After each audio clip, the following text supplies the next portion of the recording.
All right, we alluded to, Rob, the article in The Athletic that kind of talked about re-rating the quarterback, so to speak. It didn't really do that, but it just talked to some of the original voters about where a lot of the top tier quarterbacks or bottom tier may rank now. They only did veterans, so they didn't really even do much on, if anything, on Brock Purdy.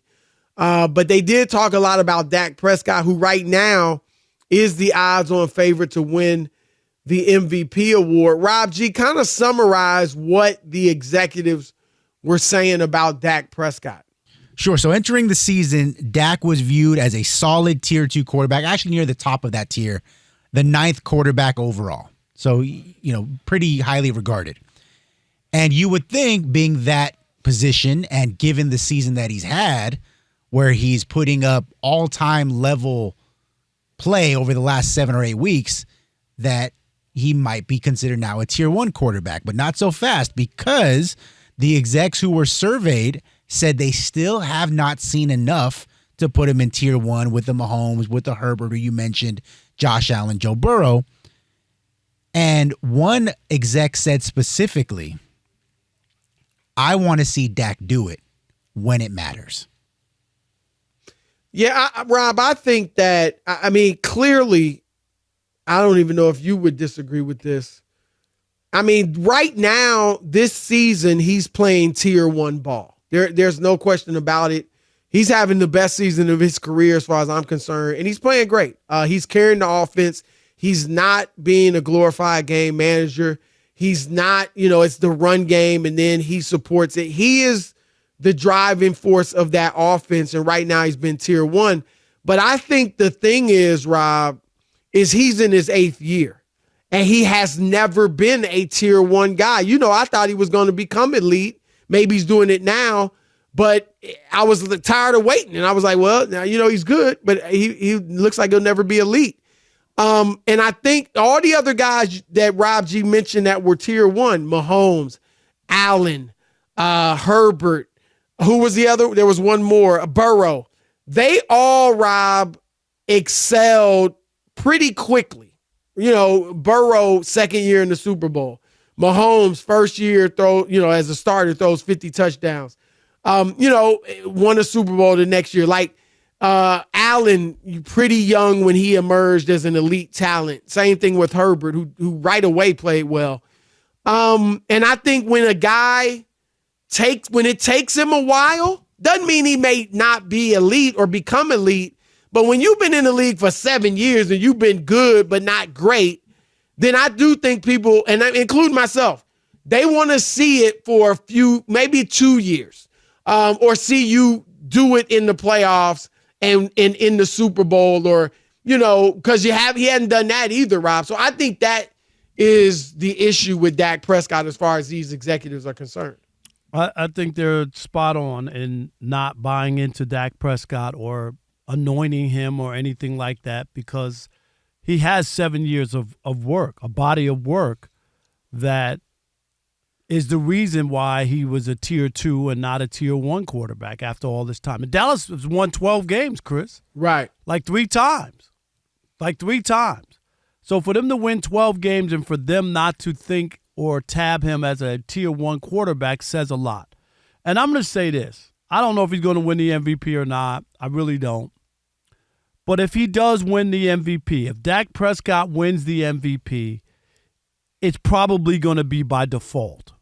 And I say that because of where the other quarterbacks that we talk about in tier 1 have either been injured or suffering through bad seasons, inconsistent years, or whatever it is for Dak Prescott. And that is the reason why I think the executives aren't quick to just say, oh, he's just matured. He's finally got to where we thought he was going to be when he joined the Cowboys 7 years. No, they don't.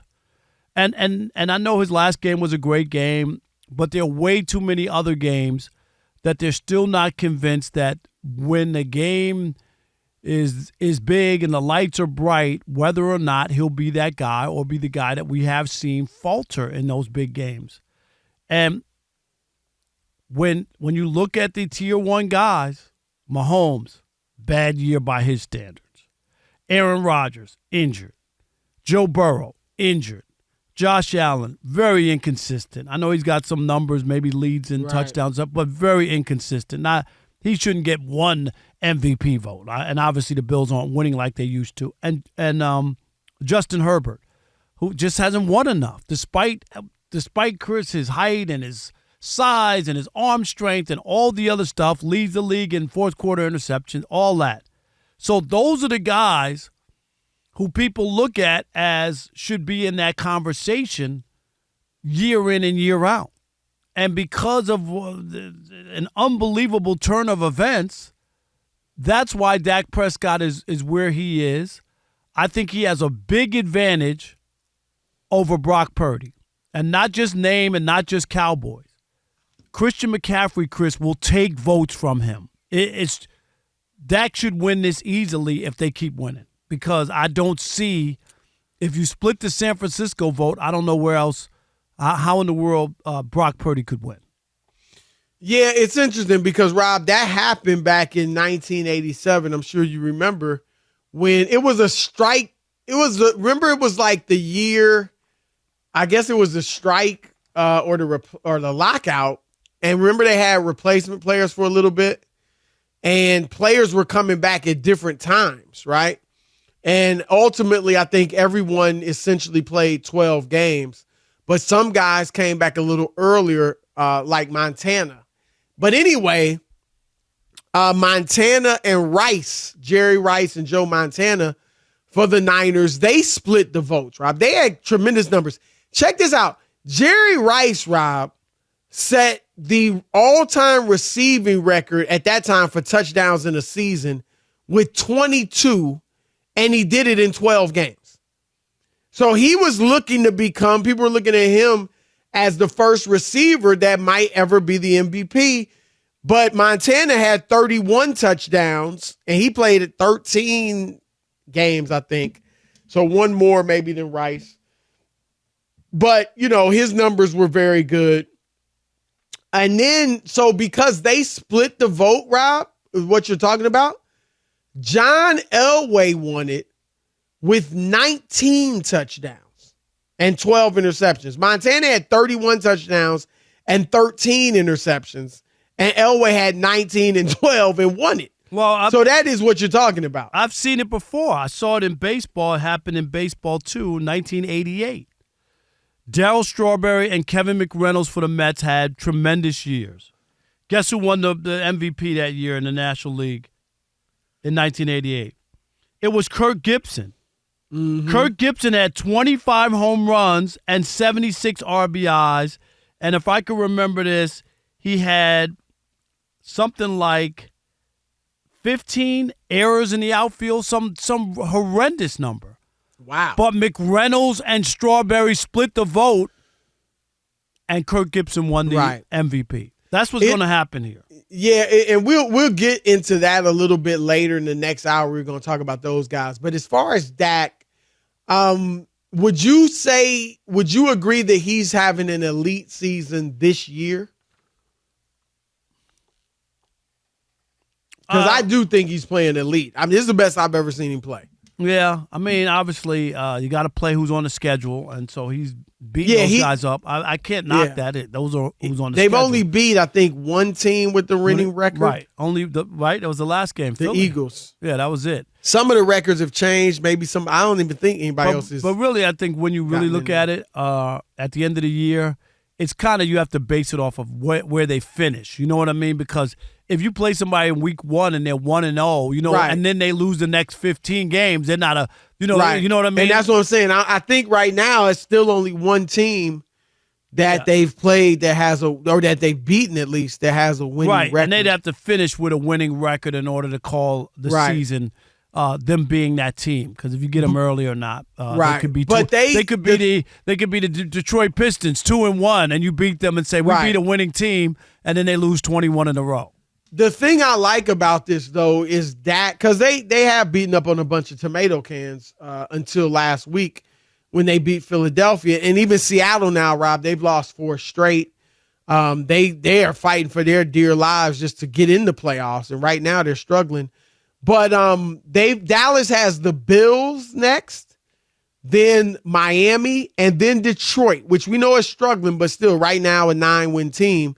And I think these are 3 good tests to tell us where Dak and Dallas are. And if he plays well through these 3 games, he very well may be the MVP. I will not take away from Dak or Purdy or whoever wins the MVP this year by, kind of saying, well, so-and-so and Mahomes didn't have his typical year and Allen.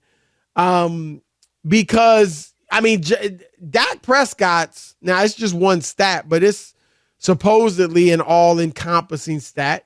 His passer rating this year is better than Patrick Mahomes' was last year.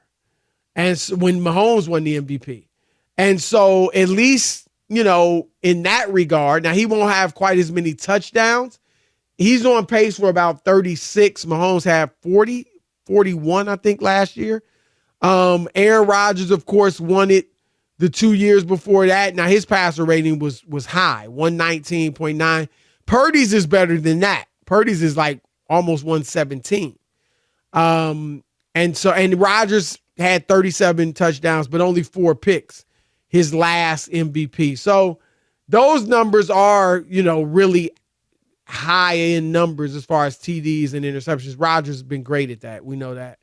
But I won't take it away from Dak. This has been a year where the defenses have, been a little better than the offenses in some cases. And he's had a better year so far than a lot of these guys. So I won't have an asterisk by it or anything, but we'll see if he holds up. But I agree, Rob. I want to see him do it in the playoffs, and I'd want to see him be just as good next year. Like you don't go into next year thinking about Dak like you think about Mahomes or somebody like that. And so he's got to do it a little more consistently.